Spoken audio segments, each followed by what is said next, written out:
മാന്യ വിദ്യാർത്ഥികൾക്ക്, രക്ഷാകർത്താക്കൾക്ക്, അധ്യാപകർക്ക് എൻ്റെ പ്രണാമം. ഇന്ന്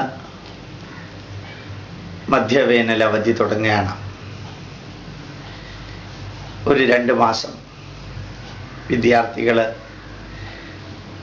എല്ലാം മറന്ന് ജീവിക്കാൻ, ആഹ്ലാദിക്കാൻ, സന്തോഷിക്കാൻ, ആനന്ദിക്കാൻ തുടങ്ങുന്ന ദിവസം. ഭാരതമെമ്പാടും ഈ സുദീർഘമായ അവധി ദിവസം വിദ്യാർത്ഥികൾ എല്ലാവിധത്തിലുള്ള സന്തോഷത്തിനും കാരണമാകുന്ന കാര്യങ്ങൾ ചെയ്യാറുണ്ട്. ആധുനികമായ എല്ലാ നന്മകളും ജീവിതത്തിൽ പകർത്തുമ്പോഴും ഈ 10 മാസക്കാലം അവർ കൂടുതലും സ്കൂള്, സിലബസ്, പരീക്ഷ തുടങ്ങിയ കാര്യങ്ങളെ കേന്ദ്രീകരിച്ചിട്ടുള്ള ജീവിതമായിരുന്നു അവരുടേത്. ഈ 2 മാസം വീണ്ടും ജീവിതത്തിലെ ഉന്നതങ്ങളിലേക്ക് എത്താൻ വേണ്ടിയിട്ടുള്ള ആധുനികമായ അറിവ് ഇൻ്റർനെറ്റിലൂടെയോ പുസ്തകങ്ങളിലൂടെയോ വേറെ ഏതെങ്കിലും വഴിക്കോ സ്വീകരിക്കുമ്പോഴും ഓർമ്മിക്കുക, ആധുനികമായ അറിവുകൾ കൊണ്ട് മാത്രം ഒരു വ്യക്തിക്ക് ഗ്രേറ്റും ഗുഡും ആവാൻ സാധിക്കില്ല. മൂല്യാധിഷ്ഠിതമായ അറിവും വേണം. ഭാരതീയരായി ജനിക്കാൻ ഭാഗ്യം കിട്ടിയ നമ്മൾ, ഹിന്ദു ആവട്ടെ, ക്രിസ്ത്യാനി ആവട്ടെ, മുസ്ലിം ആവട്ടെ, നമ്മുടെ ജീവിതത്തിൽ ഈ നാടിൻ്റേതായ നന്മകൾ അത് അവനവന് താല്പര്യമുള്ള വിഷയത്തിൽ, സംഗീതമായാലും നൃത്തമായാലും വാസ്തുവിദ്യ ആയാലും ജ്യോതിഷമായാലും സംസ്കൃതമായാലും ഏത് വിഷയമാണോ താല്പര്യമുള്ളത് ആ വിഷയം പഠിക്കാൻ, അല്ലെങ്കിൽ ആ വിഷയത്തിലെ ചെറിയൊരു ഭാഗമെങ്കിലും പഠിക്കാൻ ഈ മധ്യവേനൽ അവധി ഉപയോഗിക്കണം. അത് യഥാർത്ഥത്തിൽ മറ്റ് ജീവിത ചര്യകളിൽ നിന്ന് വിശ്രമം തരുന്ന വിധത്തിലാവണം. പലപ്പോഴും സംഗീത വിദ്യാർത്ഥികൾ, സംഗീതം ആലപിക്കുന്നവർ പറയാറുണ്ട്, തിരക്കേറിയ ജീവിതത്തിൽ ഈ സംഗീതം വിശ്രമവും ആശ്വാസവും സന്തോഷവും തരുന്നു. എനിക്കും തോന്നിയിട്ടുണ്ട്, ചിലപ്പോൾ ഈ ജ്യോതിഷം പഠിച്ചതിനെക്കുറിച്ച് പുസ്തകം എഴുതുമ്പോഴും ഭാരതീയ പൈതൃകത്തെക്കുറിച്ച് നിരന്തരമായിട്ട് പ്രഭാഷണം നടത്തുമ്പോഴും തിരക്കേറിയ ആധുനിക ജീവിതത്തിൽ നിന്ന് അത് വിശ്രമം തരുന്നത് പോലെയാണ് തോന്നുക. മനസ്സിനും മസ്തിഷ്കത്തിനും അത് ആശ്വാസം നൽകുന്നു. അതുകൊണ്ട് ഇന്നു മുതൽക്ക് ഈ മധ്യവേനൽ അവധി ആസ്വദിക്കാൻ വേണ്ടി ഇറങ്ങി പുറപ്പെടുമ്പോൾ ഭാവി ജീവിതത്തിലേക്ക് നന്മകളിലൂടെ സഞ്ചരിക്കാൻ സാധിക്കുന്ന വിധത്തിലുള്ള കുറേ കാര്യങ്ങൾ ഈ 2 മാസം നിങ്ങൾ പഠിക്കണം. സംഗീതമായാലും, എടുത്തു പറയാനുള്ളത് സംസ്കൃതം നിർബന്ധമായും പഠിക്കാൻ ശ്രമിക്കണം. അത് സ്പോക്കൺ സാൻസ്ക്രിറ്റ്, നമ്മൾ സംസാരിക്കാൻ ഉപയോഗിക്കുന്ന സംസ്കൃത ഭാഷ പഠിപ്പിക്കുന്ന ധാരാളം കേന്ദ്രങ്ങളുണ്ട്. നിങ്ങൾ ഏത് പ്രദേശത്തിലാണോ ജീവിക്കുന്നത് അവിടെ അന്വേഷിച്ചാൽ സംസ്കൃത പ്രതിഷ്ഠാൻ്റെയും സംസ്കൃത അധ്യാപകരുടെയും എല്ലാം അനുഗ്രഹത്തോടുകൂടി, സഹകരണത്തോടുകൂടി പഠിക്കാൻ സാധിക്കും. കുറേയെല്ലാം സംഗീതം പഠിക്കണം. ഒരു സംഗീതജ്ഞനാവാനല്ല, സംഗീതം എന്താണെന്ന് മനസ്സിലാക്കാൻ. കുറേ സംഗീത ഉപകരണങ്ങൾ പഠിക്കണം. ഭാരതീയമോ വിദേശീയമോ ആയ ഏത് പഠിച്ചാലും വിരോധമില്ല. അത് ഈ മധ്യവേനൽ അവധിയിൽ പഠിക്കാൻ തുടങ്ങി സ്കൂള് തുറക്കുമ്പോൾ ഇടയ്ക്ക് നിരന്തരം അതുമായിട്ട് ടച്ച് വെച്ചുകൊണ്ടിരിക്കണം.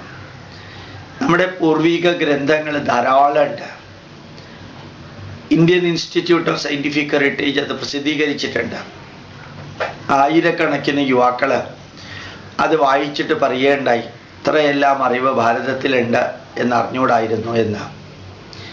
ധാരാളം വ്യക്തികളോട് ഞാൻ പറയാറുണ്ട്, ഇൻ്റർനെറ്റിൽ സമയം ചെലവഴിക്കുകയാണെങ്കിൽ നമ്മുടെ നാടിൻ്റെ പൈതൃകമായ മധുരമീനാക്ഷി ക്ഷേത്രവും പത്മനാഭസ്വാമി ക്ഷേത്രവും അതുപോലെ തക്ഷശിലയും നളന്ദയും വിക്രമശിലയും അജന്ത ഗുഹാക്ഷേത്രവും ഡൽഹിയിലെ ഇരുമ്പ് സ്തംഭവും ഭാരതത്തിലെ വിവിധ വിഷയങ്ങളുമായി ബന്ധപ്പെട്ട ശാസ്ത്ര സാങ്കേതിക പൈതൃകത്തിൻ്റെ നന്മകളും സംസ്കൃതത്തിലെ അനവധി ഗണിതശാസ്ത്ര തിയറങ്ങളും ജ്യോതിശാസ്ത്ര വിവരണങ്ങളും ആധുനിക ശാസ്ത്രവുമായി ബന്ധപ്പെട്ട എക്കണോമിക്സും നമ്മുടെ ധർമ്മശാസ്ത്രവും ആചാരങ്ങളും ഈശ്വര സങ്കല്പത്തിലെ അത്യന്താധുനികമായിട്ടുള്ള സയൻസും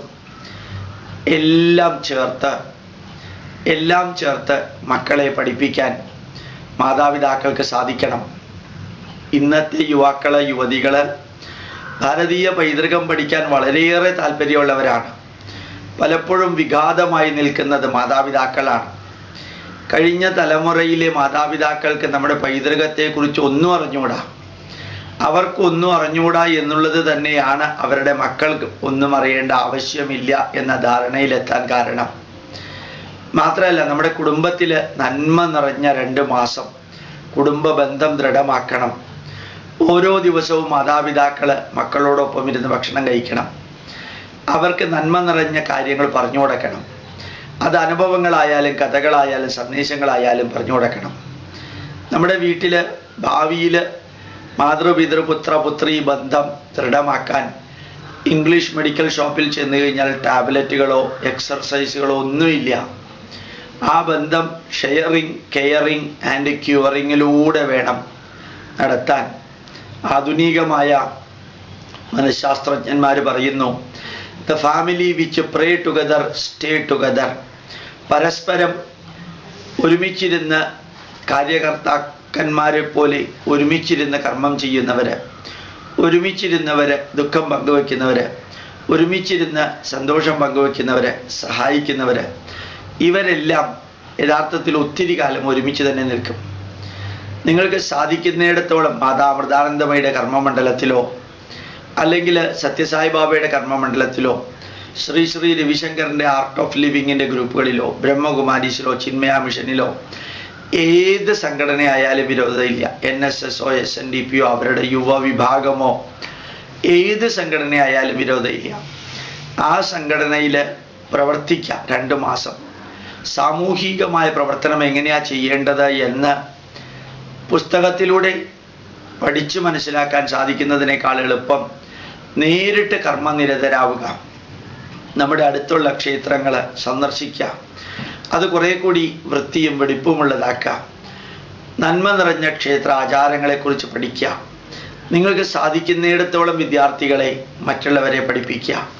നമ്മുടെ നാടിൻ്റെ പൈതൃകത്തിൻ്റെ നന്മകൾ എല്ലാവർക്കും, ഹിന്ദുവിനും ക്രിസ്ത്യാനിക്കും മുസൽമാനും പറഞ്ഞു കൊടുക്കാം. നമ്മുടെ ധർമ്മത്തിൻ്റെ മഹത്വമേറിയ സന്ദേശങ്ങൾ പഠിച്ച് ഈ 2 മാസം എത്രത്തോളം ബുദ്ധിക്കും യുക്തിക്കും ശാസ്ത്രത്തിനും നിരക്കുന്ന വിധത്തിൽ പഠിക്കാൻ സാധിക്കുമോ അത്രത്തോളം പഠിക്കുക. ഇനി ഞാനിപ്പോൾ പറഞ്ഞ കാര്യങ്ങൾ ഇംഗ്ലീഷിൽ വേറൊരു രീതിയിൽ ആവർത്തിക്കുകയാണ്. ഇതും നിങ്ങൾ കേൾക്കണം. കുറെ കൂടി അഡീഷണൽ പോയിന്റാണ്. We are, particularly the students are entering into the summer vacation period, perhaps the happiest days in their life, without a chain, with full freedom, under the guidance and the support of the parents. Every student is started enjoying the summer vacation in their home or in their traditional home or parents' home or while doing the traveling and the tour. My request to you, you have spent more than 10 months for learning the modern knowledge, syllabus based knowledge, that too in the school with hundreds of students. Now you got the opportunity to stay with your parents. You got the opportunity to spend time with your traditional friends outside the school. Enjoy the life in the most positive way and try to learn all the good from the future, present and the past. we in India have got very many number of positives, our customs and rituals, our spirituality, our messages, our experiences, and our stories, plus whatever we do, all those things give the message for changing the mind from darkness to light, from bad to good. So you have to spend maximum time during these 60 days for learning the good of the past. Anyway, you are learning the good of the present and the future in your school. And if you are not learning the good of the past from your parents, from your teachers, from your friends, and from the traditional way of life, that will vanish from the memory of this generation, and the next generation will not get any benefit out of it. World over, people are looking to India, people are taking the great values from India.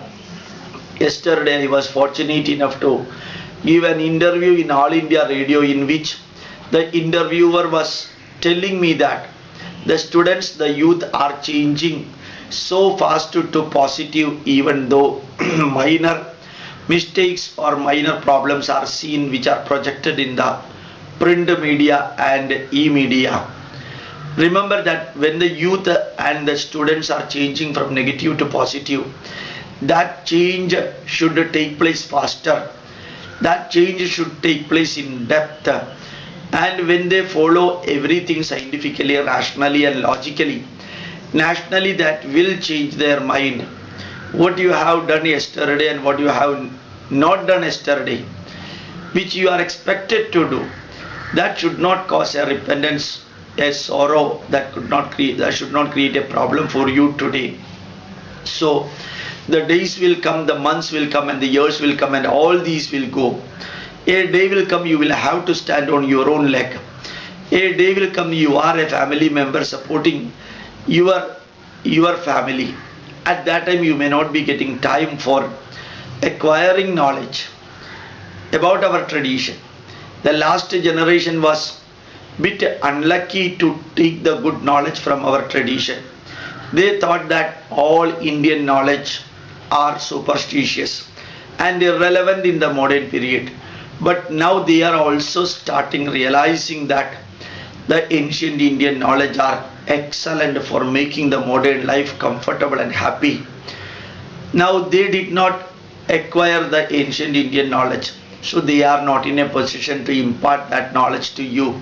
You should acquire that knowledge through internet, through movies, through books, and through discussions, through listening, watching, discussing and thinking or analyzing.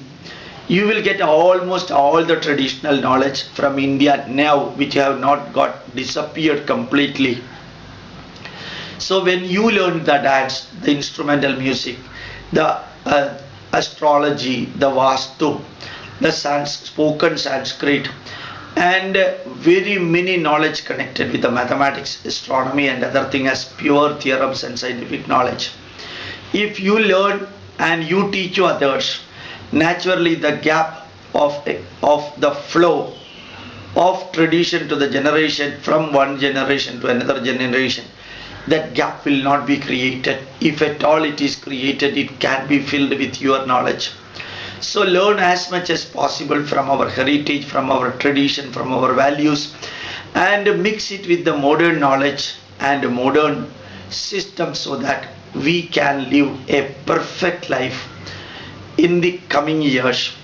And now, dear students, this is the period during when you can prepare for the life for the future. When the foundation, when the base of the building is excellent, it can take the weight of the whole building without any crack or fracture. So it is time for you to build the foundation of your life, and there should not be any crack in that. Learn as much as from the Vedas, learn as much as from Ramayana and Mahabharata plus the Puranas. But that learning should not be done with the superstitious or purely spiritual basis. It should be done scientifically, rationally and logically. Then naturally you can see that it will be useful for as long as you are living here. try to associate with Mata Amritanandamayi's work, or Sai Baba's work, or Chinmaya Mission work, or Brahma Kumari's work, or work connected with NSS or SNDP. I am particularly giving this message to you because when you learn the heritage of India from these organizations, filter that and make that knowledge scientifically and logically and rationally correct, then pass this knowledge to Christians, Muslims, leftists or other politicians or anything. So you become the bridge for taking the heritage knowledge to the next generation belonging to any religion. And we Indian 127 crore people are the inheritors of our heritage. And you are the people who can build the bridge from the past to the future. If you are not building that bridge, naturally the connection between the past and the future will be disrupted. So always remember that your role is learning the modern knowledge which are good for the future life, learning the heritage and value based knowledge which are also good for the future, which can be integrated with the modern knowledge, and try to do some social service work, help the poor people, help the old age people, help the orphans, help the hungry people, so that your social work, your attitude towards the society will be changing permanently and sustainable way. And remember that your food system should come back to the traditional vegetarian food system. Never get addicted to liquor or don't drink liquor, I would like to say. Never think that when you have got some health problem, and be bold enough, mentally and physically strong enough to live a happy life, a useful life and a prosperous life. Now I will be continuing this message in the Hindi language also. मैं आप सब लोगों के बताना चाहता हूँ कि हे विद्यार्थी की जीवन सबसे अच्छी जीवन है. हमारे जिंदगी में इतना हैप्पीनेस, पसंद, संतुष्टि विद्यार्थी के जीवन बिताते वक्त हमको मिलता है. आप 2 महीने की छुट्टी समर वेकेशन पर ये हमारे भारतीय पुरातन ज्ञान विज्ञान, आधुनिक ज्ञान विज्ञान के साथ मिलकर हमारे जिंदगी तो बहुत अच्छे से बिताने की कोशिश करना चाहिए. ये 2 महीना आप परिशुद्धि की दिन बनाना चाहिए. हमारे मन और तबीयत, हमारे मन और शरीर को तंदुरुस्ती के साथ हेल्थी बनाने की मौका है ये 2 महीना हमारे लिए. हमारे पूर्वजों ने जो दिया है हमारे लिए, ये पूरे साइंटिफिकली, लॉजिकली, युक्ति के साथ, विज्ञान की वीक्षण के साथ, ठीक उसी प्रकार साइंटिफिकली उसके सब चीज़ें पढ़कर हमारे दोस्तों को पढ़ाना चाहिए. आप जो सोशल वर्क करते हैं वो थोड़ा भी ज़्यादा करना है. आप सोशल वर्क नहीं करते हैं तो सामूहिक परिवर्तन के लिए, बुराई को निकालने के लिए, अंधकार को निपटने के लिए, रोशनी लेके आने के लिए, सच्चाई लेके आने के लिए हम जरूर हमारे भाइयों और बहनों के लिए, हमारे खानदान की आत्मीय लोगों की अच्छाई के लिए, भलाई के लिए हम हमारे पैतृक का विज्ञान पढ़कर अपने जिंदगी में मिलाकर हमारे दोस्तों को वो सिखाना चाहिए. आप भी पढ़ना और दूसरों को पढ़ाना. ऐसे आप पढ़ाते वक्त हमारे भारतीय पैतृक 10,000 सालों की ये पैतृक विज्ञान आने वाली जनरेशन के लिए देने के लिए आप एक ब्रिज के, एक पुल के समान काम कर सकता है. हमारे माँ बाप हमारे पैतृक के बारे में ज़्यादा ज्ञान रखने वाला नहीं था. हमारे माँ बाप को केवल आत्मीयता, आध्यात्मिक ज्ञान था. लेकिन हमारे पुरातन ग्रंथों में गणित शास्त्र है, ज्योतिष शास्त्र है, तथा लोकतंत्र है, अर्थशास्त्र है, भाषा शास्त्र है. हमारे पैतृक में जितना नॉलेज है वो आप इसके से एक 1% आप पढ़कर और दूसरों को पढ़ाए तो ये पूर्वजों से आने वाले लोगों के बीच में आप एक ब्रिज के रूप में रह सकते हैं. तो सोचिए, आप जो आप नहीं किया है बाद में आपको कर नहीं सकता है। आप अपने खानदान के लिए, अपने फैमिली के लिए टाइम बिताते वक्त आपको ये पढ़ने के लिए टाइम कभी भी नहीं मिलेगा। हमारे वेद की जो संदेश है वो संदेश अपने खुद पढ़कर अपने मन परिवर्तन करना चाहते हैं। रामायण में जो संदेश है ठीक उसी प्रकार अनुभव है, वो भी स्वयं पढ़कर अपने भाई बहनों को सिखाकर दूसरों को भी एक प्रवचन रूप से वो पढ़ाकर, ये रामायण वाल्मीकि महर्षि ने जिसके लिए लिखा है उसकी पूरी उपयोगी करना हमारा उत्तरदायित्व है। महाभारत में जो संदेश है, अनुभव है, ठीक उसी प्रकार कहानी है, उसको भी आप पढ़कर बुद्धि के रूप से, युक्ति के रूप से, शास्त्र विज्ञान के रूप से उसको विश्लेषण विश्लेषण करके आने वाली जनरेशन को देने की कोशिश आप भी करना चाहिए। केवल अपने आप के लिए नहीं, दूसरों के लिए भी जीना है, ऐसा विवेकानंद ने बताया है। जो आदमी अपने आप खुद के लिए जीते हैं वो तो ट्रेटर हैं, राष्ट्रद्रोही है। तो आप राष्ट्रद्रोही कभी भी नहीं बनाना चाहिए। आप तो हमारे पूर्वजों ने जो दिया हमको, वो पढ़कर आपको बहुत सारे विद्याभ्यास मिला है स्कूल में से।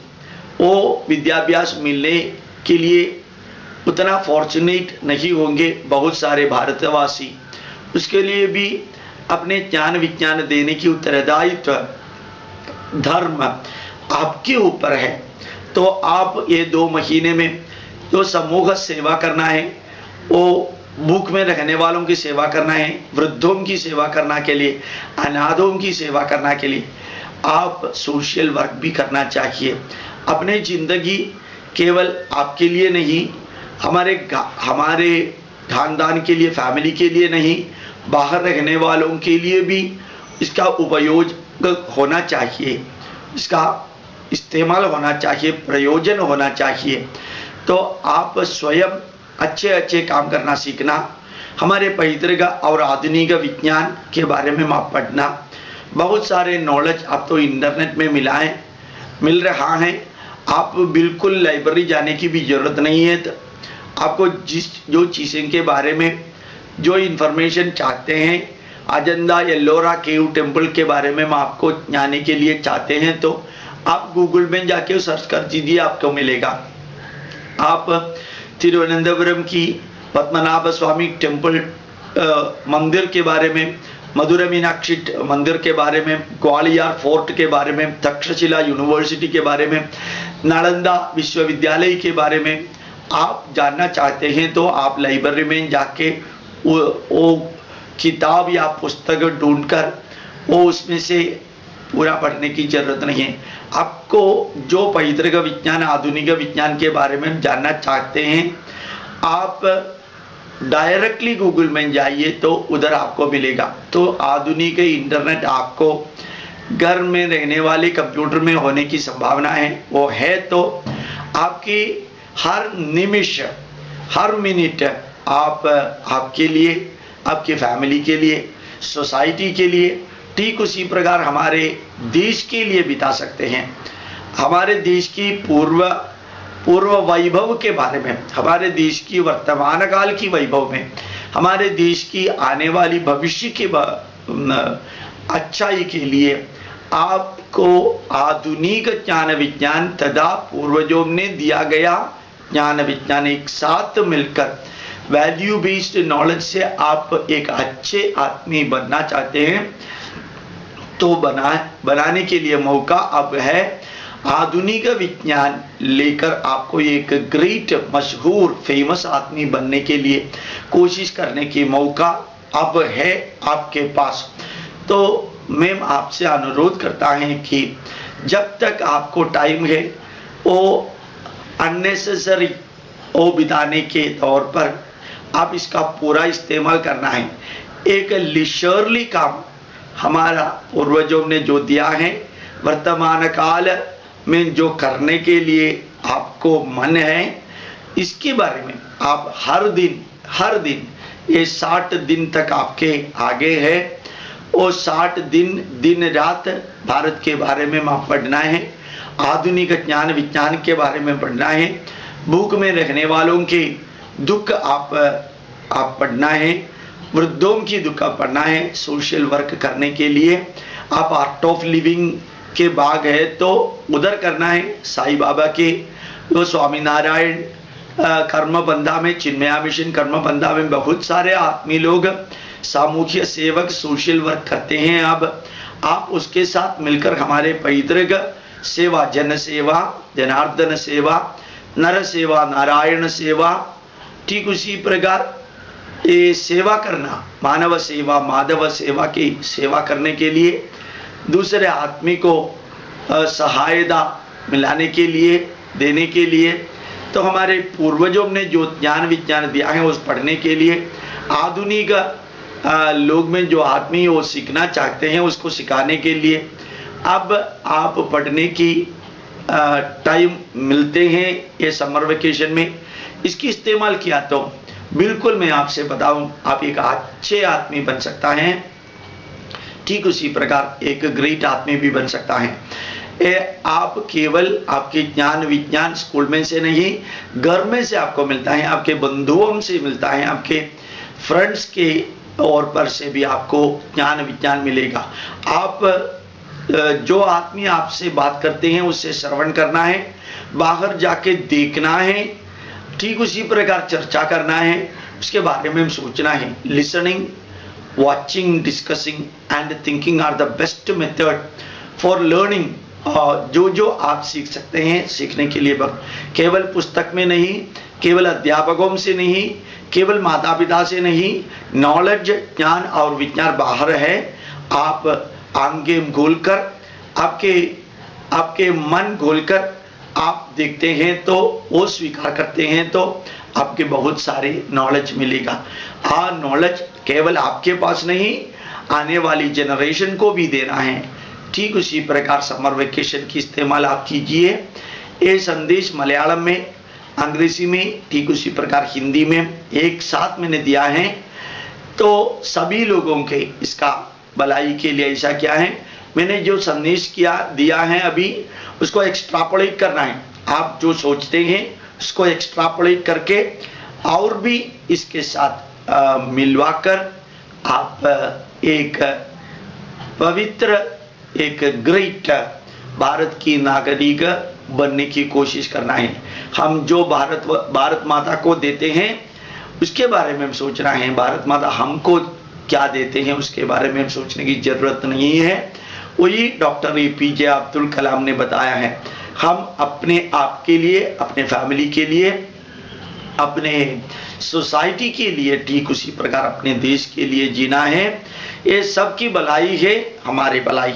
ये सब नहीं है तो हम नहीं हैं, हम नहीं है तो भी ये सब रहेंगे, ये सब रहेंगे, हम नहीं है तो भी। लेकिन ये देश नहीं है तो, समूह नहीं है तो, हमारा फैमिली नहीं है तो हम बिल्कुल जीने के लिए मुश्किल पड़ेगा। तो ये प्रकृति का नियम है कि हम इस सोसाइटी के लिए, प्रकृति के लिए, देश के लिए, समूह के लिए काम करना। ये काम करने के लिए आप कोशिश करेंगे। इसके बारे में मैं आशापूर्वक प्रतीक्षा करता हूँ। ठीक उसी प्रकार आपके आयुर आरोग्य सौख्य के बारे में मेरा प्रार्थना भी करता हूँ। Thank you very much. प्रणाम।